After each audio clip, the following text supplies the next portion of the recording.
എൻ്റെ എല്ലാ പ്രിയപ്പെട്ട കൂട്ടുകാർക്കും ഞങ്ങളുടെ പുതിയൊരു വീഡിയോയിലേക്ക് വീണ്ടും സ്നേഹം നിറഞ്ഞ ഹൃദയം നിറഞ്ഞ സ്വാഗതം കേട്ടോ.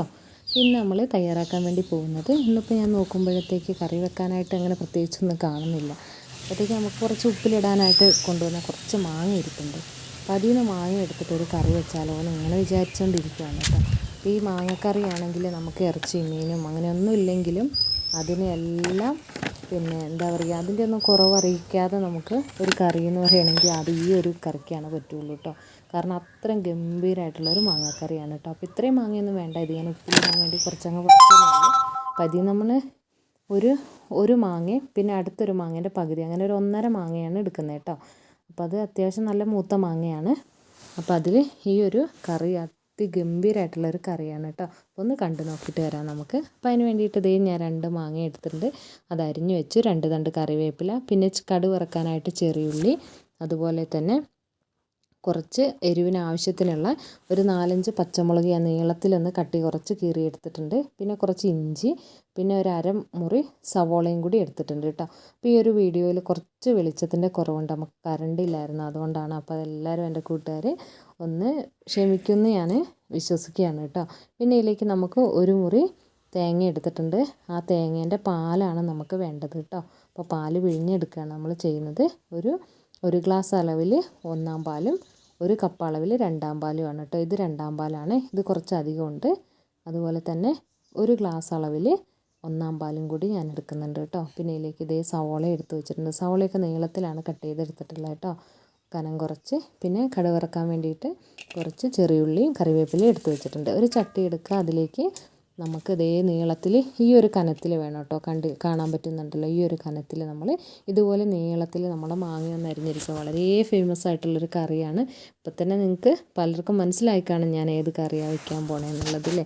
നമുക്ക് അധികം സാധനങ്ങളൊന്നും വീട്ടിലില്ലെങ്കിലും പെട്ടെന്ന് വളരെ രുചികരമായിട്ടുള്ളൊരു കറി, വളരെ ഫ്രഷ്യസ് ആയിട്ടുള്ള കറിയാണ് കേട്ടോ. അത് ഒരുപാട് എന്താ പറയുക, ഭയങ്കര ഫേമസ് ആയിട്ടുള്ളൊരു കറിയാണ്. അപ്പോൾ നമ്മൾ എടുത്ത് വെച്ചിരിക്കുന്ന മാങ്ങ കഷ്ണത്തിലേക്ക് ഒരു 1/4 ടീസ്പൂൺ അളവിൽ മഞ്ഞൾപ്പൊടിയും ഉപ്പും, അതിൻ്റെ കൂടെ ഒരു 1.5 ടീസ്പൂൺ അളവിൽ അല്ലെങ്കിൽ 2 ടീസ്പൂൺ അളവിൽ വിനാഗിരിയും കൂടി ചേർത്തിട്ട് ഞാൻ നന്നായിട്ടൊന്ന് ഞെരടി തിരുമ്മി വെക്കാൻ പോവുകയാണ് കേട്ടോ. അപ്പോൾ മഞ്ഞൾപ്പൊടി, പിന്നെ മാങ്ങ, അതുപോലെ ഉപ്പുപൊടി, വിനാഗിരിയും കൂടി ചേർത്തിട്ടൊന്ന് നന്നായിട്ട് ഞെരടിയിട്ട് നമ്മൾ മാറ്റി വെച്ചിട്ടുണ്ട് കേട്ടോ. അപ്പോൾ അതൊന്ന് പിടിക്കട്ടെ. ഇത് ഏകദേശം ഒരു അരമണിക്കൂറോളം ഞാൻ ഈ ഒരു മാങ്ങ ഇങ്ങനെ വെക്കുന്നുണ്ട് കേട്ടോ. അപ്പോൾ അതവിടെ ഇരുന്ന് അതിലേക്ക് ആ ഉപ്പും പിന്നെ ആ വിനാഗിരീൻ്റെ ടേസ്റ്റും മഞ്ഞൾപ്പൊടിയൊക്കെ ഒന്ന് പിടിക്കട്ടെ. പിന്നെ നമ്മൾ കറി വെക്കാനുള്ള ചട്ടി എടുക്കുക, അതിലേക്ക് നമ്മൾ ഒരു വലിയ സവോളേൻ്റെ അരഭാഗമാണ് ഞാൻ എടുത്തിട്ടുള്ളത് കേട്ടോ. ആ അരഭാഗം സവോള നമ്മൾ ചട്ടിയിലേക്ക് ഇതുപോലെ നീളത്തിലൊന്ന് അരിഞ്ഞിട്ട് കൊടുത്തിട്ടുണ്ട് കേട്ടോ. നിങ്ങൾക്ക് കറീൻ്റെ എമൗണ്ട് കൂടുതൽ വേണമെന്നുള്ളവരാണെന്ന് വെച്ചാൽ ഒരു സവോള എടുത്തോളൂ കേട്ടോ. പിന്നെ അതിലേക്ക് ഞാൻ ഒരു ഇഞ്ച് നീളത്തിലുള്ള ഇഞ്ചി ഇതുപോലെ കനം കുറച്ചൊന്ന് നീളത്തിലാണ് കട്ട് ചെയ്തെടുത്തിട്ടുള്ളത് കേട്ടോ. അപ്പോൾ ഇതിൻ്റെയൊക്കെ അളവ് നിങ്ങൾക്ക് കറീൻ്റെ എമൗണ്ട് അനുസരിച്ച് കൂട്ടുകയും കുറയ്ക്കുകയൊക്കെ ചെയ്യാം കേട്ടോ. ഭയങ്കര ടേസ്റ്റുള്ള അടിപൊളിയായിട്ടുള്ളൊരു കറിയാണ് കേട്ടോ. അധികം സാധനങ്ങളൊന്നും വേണ്ടെങ്കിൽ നമ്മളെ വീട്ടിലുള്ള സാധനങ്ങൾ വെച്ചിട്ട് ഗംഭീരമായിട്ടുള്ളൊരു കറി തയ്യാറാക്കാം കേട്ടോ. പിന്നെ അതിലേക്ക് എരിവിന് അത്യാവശ്യം എരിവുള്ള വേണ്ട കറി ആയതുകൊണ്ട് തന്നെ ഞാനൊരു 5-6 പച്ചമുളക് എടുത്തിട്ടുണ്ട്. അത് ഇതുപോലെ തിന്നായിട്ട് നീളത്തിലൊന്ന് കട്ട് ചെയ്തെടുക്കുകയാണ് ചെയ്തത് കേട്ടോ. പിന്നെ അതിലേക്ക് 2 തണ്ട് കറിവേപ്പിലയും കൂടി ഇട്ട് കൊടുത്തിട്ടുണ്ട്. ഇനി ഇത്രയും സാധനങ്ങൾ നമ്മൾ ഈ കറിവേപ്പിലയൊക്കെ നമ്മൾ എന്താ പറയുക, നല്ല ഫ്രഷായിട്ട് ഉള്ളത് തന്നെ എടുക്കാനായിട്ട് ശ്രദ്ധിക്കണം കേട്ടോ. അപ്പോഴാണ് അതിൻ്റെ ആ ശരിക്കുള്ള ടേസ്റ്റ് അറിയുള്ളൂ. പിന്നെ നമ്മളൊരു 1/4 ടീസ്പൂൺ അളവിൽ മഞ്ഞൾപ്പൊടി ഇതിലേക്ക് ഇട്ട് കൊടുത്തിട്ടുണ്ട് കേട്ടോ. പിന്നെ വേണ്ടത് ഒരു 3/4 ടീസ്പൂൺ അളവിൽ മല്ലിപ്പൊടിയാണ്. അപ്പോൾ 1/4 ടീസ്പൂൺ അളവിൽ മഞ്ഞൾപ്പൊടി ഇട്ട് കൊടുത്തിട്ടുണ്ട്. 3/4 ടീസ്പൂൺ അളവിൽ നമ്മൾ മല്ലിപ്പൊടി ഇട്ട് കൊടുത്തിട്ടുണ്ട്. പിന്നെ അതിലേക്ക് 2 ടീസ്പൂൺ അളവിൽ സുർക്ക ഒഴിച്ചിട്ടുണ്ട് കേട്ടോ. സുർക്ക ഒഴിച്ചു ഒരു 1.5-2 ടീസ്പൂൺ അളവിൽ നമ്മൾ വെളിച്ചെണ്ണയും കൂടി ഒഴിച്ചു കൊടുക്കുകയാണ് കേട്ടോ. അപ്പോൾ പിന്നെ ഇനി അതിലേക്ക് വേണ്ടത് ഒരു 1/2 ടീസ്പൂൺ അളവിൽ കാശ്മീരി ചില്ലി പൗഡറാണ്.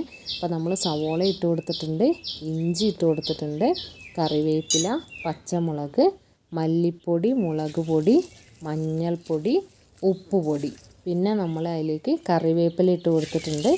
പിന്നെ 1.5 ടീസ്പൂൺ അളവിൽ സുർക്ക ഒഴിച്ച് കൊടുത്തിട്ടുണ്ട്. 2 ടീസ്പൂൺ അളവിൽ നല്ല നാടൻ വെളിച്ചെണ്ണയും കൂടി ഒഴിച്ചിട്ട് ഇത് കണ്ടോ, കൈ വെച്ചിട്ട് നന്നായിട്ട് ഞെരടണം കേട്ടോ. ഈ ഒരു ഞെരടലാണ് ഈ കറീൻ്റെ ഏറ്റവും പ്രധാന പോയിൻ്റ് കേട്ടോ. ഈ ഒരു ഞെരടൽ ഏകദേശം ഒരു 5 മിനിറ്റോളം നന്നായിട്ടൊന്ന് കൈ വെച്ച് നന്നായിട്ട് ഞെരടണം കേട്ടോ. അപ്പോൾ ഈ ഒരു എന്താ പറയുക, ഇതേ രീതിയിൽ ഇതിനെ മിക്സ് ചെയ്താൽ, ആ സ്പൂൺ ഉപയോഗിച്ച് മിക്സ് ചെയ്താൽ ഒരിക്കലും ഇതിന് ആ ഒരു യഥാർത്ഥ ടേസ്റ്റ് കിട്ടില്ല കേട്ടോ. അപ്പോൾ ഇതേ രീതിയിൽ തന്നെ നിങ്ങൾ ഫോളോ ചെയ്യണം. പിന്നെ നമ്മളിത് കണ്ടില്ലേ, നമ്മൾ നേരത്തെ തന്നെ തിരുമ്മി മാറ്റി വെച്ചിട്ടുണ്ട്. ഉപ്പും മഞ്ഞൾപ്പൊടിയും സുർക്കയും കൂടി ചേർത്തിട്ടുള്ള മാങ്ങ മാറ്റി വെച്ചല്ലോ, ആ മാങ്ങയും കൂടി ഈ ഒരു കൂട്ടിൻ്റെ മണം, ആ ഒരു കൂട്ട് മാത്രം മതി നമുക്ക് ചോറ് കഴിക്കാൻ കേട്ടോ. അത്രയും അതിഗംഭീരമായിട്ടുള്ള, നമുക്കതിൽ ചേർത്തുള്ള സാധനങ്ങൾ കാണുമ്പോൾ തന്നെ അറിയാമല്ലോ എത്രത്തോളം രുചി ഉണ്ടാവും എന്നുള്ളത്. ഇനി വരുന്ന ഓരോ ഘട്ടങ്ങളും അതിഗംഭീരമായിട്ടുള്ള രുചി കൂടുന്ന സാധനങ്ങൾ മാത്രമായിരിക്കും കേട്ടോ. അപ്പോൾ ഞാൻ വെറുതെ പറയുന്നതല്ല, അങ്ങനെ വിചാരിക്കുകയും നിങ്ങൾ ചെയ്യരുത്. കാരണം നമ്മൾ തയ്യാറാക്കി അത്രയും ആത്മാർത്ഥമായിട്ടുള്ള റെസിപ്പികൾ മാത്രമാണ് നമ്മളെ നല്ലതാണെന്ന് തോന്നുന്നത് മാത്രമേ നമ്മൾ ഷെയർ ചെയ്യുന്നുള്ളൂ കേട്ടോ. പിന്നെ അതിലേക്ക് അതെല്ലാം മാങ്ങ കഷ്ണം കൂടി ചേർത്ത് നന്നായി മിക്സ് ചെയ്ത ശേഷം നമ്മൾ എടുത്ത് വെച്ചിരിക്കുന്ന ഒരു 1.5 കപ്പ് അളവിലുള്ള 2ാം പാലാണ് നമ്മൾ ആദ്യം ചേർത്ത് കൊടുക്കുന്നത് കേട്ടോ. അപ്പോൾ തേങ്ങയുടെ 1ാം പാലെടുത്ത് നമ്മൾ മാറ്റി വെച്ചിട്ടുണ്ട്. 2ാം പാൽ കുറച്ച് കൂടുതൽ അളവിലും 1ാം പാൽ വളരെ കുറഞ്ഞ അളവിലുമാണ് കേട്ടോ. ചെറിയൊരു ഗ്ലാസ്സിൽ 1 ഗ്ലാസ് അളവിൽ 1ാം പാലും ഒരു 1.5 ഗ്ലാസ് അളവോളം 2ാം പാലിന് വേണ്ടിയിട്ടുള്ള ഇതാണ് ഞാൻ ചെയ്തിട്ടുള്ളത് കേട്ടോ. അപ്പോൾ 2ാം പാലാണ് നമ്മൾ ഇതിലേക്ക് ചേർത്ത് കൊടുത്തിട്ടുള്ളത് കേട്ടോ. എന്നതിന് ശേഷം ഇത് അടുപ്പത്ത് വെച്ച് കൊടുക്കുക. അടുപ്പത്ത് വെച്ച് കൊടുത്തിട്ടുള്ള ഓരോ പോയിൻറ്റും വളരെ ശ്രദ്ധിച്ച് ചെയ്യണം, അല്ലെങ്കിൽ ഈ കറി അത്ര നന്നായി ഉണ്ടാവില്ല കേട്ടോ. ഇനി നമ്മൾ ഈ ഒരു കറി തിളച്ച് വരുന്നത് വരെ ഒറ്റ ഡയറക്ഷനിലേക്ക് തന്നെ അത് ഇളക്കി കൊടുക്കണം കറി. കാരണം എന്താണെന്ന് വെച്ചാൽ നമ്മളിതിപ്പോൾ ഇതിൽ ചേർത്ത് കൊടുത്തിട്ടുള്ളത് വെള്ളമല്ല, തേങ്ങാപ്പാലാണ് ചേർത്ത്. ഈ തേങ്ങാപ്പാൽ ചൂടാകുമ്പോൾ ഇതിന് പിരിയാനുള്ളൊരു ടെൻഡൻസി ഉണ്ട്. അത് ഒഴിവാക്കാൻ വേണ്ടിയിട്ടാണ് നമ്മൾ ഒരേ ഡയറക്ഷനിലേക്ക് തന്നെ ഇതിനെ ഇളക്കാനായിട്ട് പറയുന്നത്. ഇപ്പോൾ ഒരു മരത്തിൻ്റെ സ്പാച്ചുലയാണെങ്കിൽ അതായിരിക്കും നല്ലത് കേട്ടോ. ഞാൻ പെട്ടെന്ന് തിരഞ്ഞ് കണ്ടില്ല, അതുകൊണ്ടാണ്. അപ്പോൾ അത് കണ്ടില്ലേ, നന്നായിട്ട് തിളച്ചതിന് ശേഷമാണ് കേട്ടോ ഞാൻ ആ ഒരു എന്താ പറയുക ഒറ്റ സൈഡിലേക്ക് മാത്രമായിട്ട് ഇളക്കി കൊടുക്കാനായിട്ട് ശ്രദ്ധിക്കുക. അപ്പോൾ ആ ഇളക്കുന്നത് നമ്മൾ തിളച്ച് കഴിഞ്ഞാൽ പിന്നെ ഇളക്കേണ്ട ആവശ്യമില്ല. വളരെ പെട്ടെന്ന് തന്നെ തിളയ്ക്കുമ്പോൾ തന്നെ അതിഗംഭീരമായിട്ടുള്ള മണമാണ്. കാരണം നമുക്കറിയാം ആ ഒരു തേങ്ങാപ്പാലും വെളിച്ചെണ്ണയും ഇഞ്ചിയും അതാ നന്നായിട്ട് കൈവച്ചിട്ട് ആ ഒരു തിരുമുന്ന പ്രോസസ്സ് ഒരു 5 മിനിറ്റോളം ചെയ്യുക എന്നുള്ളത് വളരെ മസ്റ്റാണ്. അതാണ് ഈ ഒരു കറീനെ മറ്റ് കറികളിൽ നിന്ന് ഡിഫറെൻ്റ് ആക്കുന്നത്. ഇത് പ്രത്യേകമായിട്ട് ഒരു സ്ഥലത്തിൻ്റെ പേര് ചേർത്താണ് ഈ കറി പറയുന്നത്. എങ്ങനെയാണ് ഇവരിത് കണ്ടുപിടിച്ചതെന്ന് എനിക്കിപ്പോഴും അറിയില്ല. ഇത്രയും രുചികരമായ പണ്ടത്തെ അമ്മമാരൊക്കെ, ക്രിസ്ത്യൻ കുടുംബത്തിലെ പണ്ടത്തെ അമ്മമാരാണ് ഇത് അതിഗംഭീരമായിട്ട് വെക്കുക. അപ്പോൾ അങ്ങനത്തെ അമ്മമാരൊക്കെ എൻ്റെ ഈ ഒരു വീഡിയോ കാണുന്നുണ്ടെങ്കിൽ ഇതിലെന്തെങ്കിലും തെറ്റുകുറ്റങ്ങളൊക്കെ ഉണ്ടെങ്കിൽ നമ്മളോട് അതൊന്ന് പറഞ്ഞു തരണം കേട്ടോ. അത് റിക്വസ്റ്റാണ്. ഇത് നന്നായിട്ട് ചെയ്യുന്നവരൊക്കെ ഉണ്ടാവും. അപ്പോൾ അങ്ങനെയുള്ളവരൊക്കെ ആരെയും കാണുകയാണെങ്കിൽ ഇതിലെന്തെങ്കിലും തെറ്റുകളോ കുറവുകളോ ഒക്കെ ഉണ്ടെങ്കിൽ ഒന്ന് കമൻറ്റിലൊന്ന് പറയണം കേട്ടോ. അപ്പോൾ അതേ നമ്മുടെ കറി നന്നായിട്ട് കുറുകി വന്നിട്ടുണ്ട്. പെട്ടെന്ന് തന്നെ കുറുകും കേട്ടോ, അധികം സമയമൊന്നും വേണ്ട, പെട്ടെന്ന് തന്നെ കുറുകും. പിന്നെ ഇതിലിട്ട മാങ്ങ ഒരുപാട് വെന്തുടയരുത് കേട്ടോ. അപ്പോൾ നമുക്ക് ആവശ്യത്തിന് കറി ഒന്ന് കുറുകി വന്നപ്പോഴത്തേക്കും പെട്ടെന്ന് തന്നെ കുറുകും. അത് കഴിഞ്ഞപ്പോഴത്തേക്കും ഇത് കണ്ടോ, അതിഗംഭീരമായിട്ടുള്ള നല്ല കുറുകിയ നമ്മുടെ തേങ്ങേൻ്റെ 1ാം പാലും കൂടി ചേർത്ത് കുറച്ച് കറിവേപ്പിലയും കൂടി ഒന്ന് തൂകിയ, എൻ്റെ സാറേ ഒന്നും പറയാനില്ല എന്ന് പറഞ്ഞ പോലെ നല്ല അതിഗംഭീരമായിട്ടുള്ള മണമാണ് കേട്ടോ. അടിപൊളിയാണ്. ഒരിക്കലും ഇത് വെറുതെ പറയുന്നതല്ല കേട്ടോ, അത്രയും ആത്മാർത്ഥമായിട്ടുള്ള റെസിപ്പിയാണ്. അതുകൊണ്ടാണ് അങ്ങനെ തന്നെ പറയുന്നത്. നിങ്ങളിതുപോലെ തന്നെ ഒന്ന് ട്രൈ ചെയ്ത് നോക്കണം കേട്ടോ. എല്ലാം കടയിൽ നിന്ന് കൊണ്ടുവന്ന സാധനങ്ങൾ ഉപയോഗിച്ച് മാത്രമല്ല, നമുക്ക് വീട്ടിൽ ഉള്ള സാധനങ്ങൾ ഉപയോഗിച്ചും നല്ല കറികൾ നമുക്ക് വീട്ടിൽ തന്നെ തയ്യാറാക്കി എടുക്കാനായിട്ട് വളരെ സിമ്പിളാണ്. ഇത് കണ്ടില്ലേ. അപ്പോൾ ഇനി ഇത് ഒരുപാടിട്ട് തിളയ്ക്കേണ്ട, ഇനി ചെറുതായിട്ടൊന്ന് 1ാം പാൽ ചേർത്തതിന് ശേഷം ചെറുതായിട്ടൊന്ന് തിള വന്നാൽ നമ്മളിവിടെ കറി ഓഫാക്കുക കേട്ടോ. അപ്പോൾ അതേ അത്യാവശ്യം നമ്മുടെ കറി കുറുകി വന്നിട്ടുണ്ട്. 1ാം പാൽ ചേർത്തതിന് ശേഷം ഈ ഒരു കൺസിസ്റ്റൻസി മതി കേട്ടോ നമുക്ക് കറിക്ക്. ഇതുണ്ട്, ഈ ഒരു കൺസിസ്റ്റൻസിയിൽ നമ്മളിത് ഇറക്കി വയ്ക്കുക. ഇത് കണ്ടില്ലേ, ഒന്ന് ചെറുതായിട്ടൊന്ന് ഇളക്കി കൊടുക്കുക 1ാം പാൽ ചേർത്തതിന് ശേഷം. ഇത് കണ്ടോ, ആവശ്യത്തിന് ചാറുണ്ട്, എന്നാലും ഒരുപാട് വെള്ളം പോലെയല്ല കിടക്കുന്നത്. ഇതിലേക്ക് ആവശ്യത്തിനുള്ള ചാറോട് കൂടി തന്നെയാണ് നമ്മളിത് എടുത്തിട്ടുള്ളത്. ഇനി ഇതിലേക്ക് നമ്മളൊരു താളിപ്പ് ചേർത്ത് കൊടുക്കണം. അതിനായിട്ട് വെളിച്ചെണ്ണ തന്നെ എടുക്കാനായിട്ട് ശ്രദ്ധിക്കണം കേട്ടോ. അപ്പോൾ ഒരു ചീനച്ചട്ടി വെച്ച് കൊടുത്ത് അതിലേക്ക് വെളിച്ചെണ്ണ ഒഴിച്ച് കൊടുത്തിട്ട് നമ്മൾ കടുക് ഇടുന്നില്ല കേട്ടോ. കടുകിന് പകരം നമ്മൾ ഇതിലേക്ക് ചെറിയുള്ളിയാണ് ചേർത്ത് കൊടുക്കുന്നത്.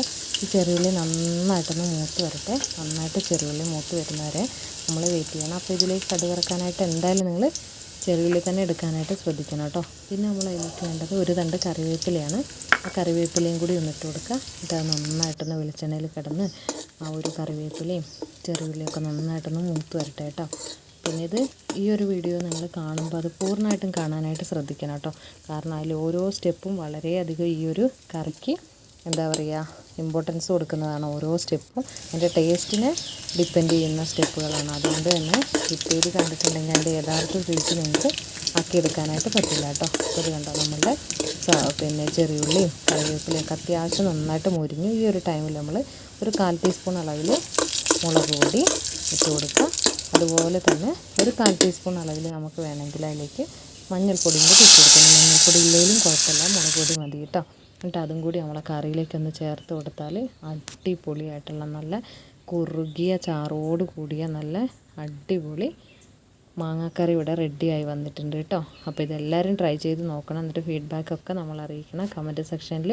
ഇതിലെന്തെങ്കിലും ഈ ഒരു കറിക്ക് മാറ്റം ഉണ്ടെങ്കിൽ അത് നമ്മൾ അറിയിക്കാനായിട്ട് മറക്കരുത്. അപ്പോൾ നിങ്ങൾക്ക് ഉപകാരപ്പെടുന്നുണ്ടെങ്കിൽ പിന്നെ ഞങ്ങളെ ഒന്ന് സപ്പോർട്ട് ചെയ്യുക.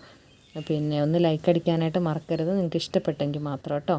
അപ്പോൾ എല്ലാവരോടും ഒരുപാട് സ്നേഹം. അപ്പോൾ ഞങ്ങളുടെ വീഡിയോ കാണുന്ന ഓരോരുത്തരോടുള്ള കടപ്പാട് ഒരുപാട് വലുതാണ്. എന്നും ഈ സ്നേഹം മുന്നോട്ട് നിങ്ങൾ തരണം. കാരണം നിങ്ങളുടെ സപ്പോർട്ട് പിന്നെ ഉണ്ടെങ്കിലേ ഞങ്ങൾക്ക് മുന്നോട്ട് എന്താ പറയുക നല്ലൊരു തുടക്കമാവുള്ളൂ. അപ്പോൾ അതിന് വേണ്ടിയിട്ടുള്ള എല്ലാ സപ്പോർട്ടുകളും പ്രതീക്ഷിക്കുന്നു. അപ്പോൾ ഒരുപാട് നല്ല വീഡിയോകളായിട്ട് ഇനിയും വരാനായിട്ട് ശ്രമിക്കാം. ഇപ്പോൾ എന്തെങ്കിലും സജഷനൊക്കെ ഉണ്ടെങ്കിൽ കമൻറ്റ് സെക്ഷനിൽ പറയാം കേട്ടോ. അപ്പോൾ അടുത്ത നല്ലൊരു വീഡിയോ ആയിട്ട് നമുക്കിനി വീണ്ടും കാണാം. അതുവരേക്കും എല്ലാവരോടും ഒരുപാട് സ്നേഹം. നിങ്ങളോട് എന്താ പറയുക ഈ ഒരു പിന്നെ വീഡിയോസ് ഇഷ്ടപ്പെടുവാണെങ്കിൽ കമൻറ്റ് സെക്ഷനിൽ പറയാം കേട്ടോ. അപ്പോൾ താങ്ക് യു ഫോർ വാച്ചിങ്.